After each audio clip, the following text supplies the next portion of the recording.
कि अपने बुरे अमाल को अच्छा करके पेश करते हैं। आज देख लीजिए, ये हमारा बैंकरी निज़ाम जितना भी है,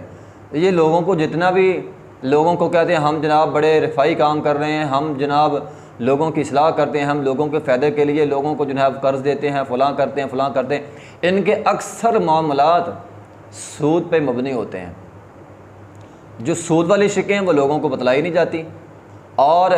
जो सूद के अलावा हैं वो लोगों के सामने रख दी जाती। यानी बुराई को अच्छाई के शापर में डालकर लोगों को जो है वो बेचा जा रहा है, और लोग सादा लोग जो हैं इस बहकावे में आ जाते हैं और फंस जाते हैं।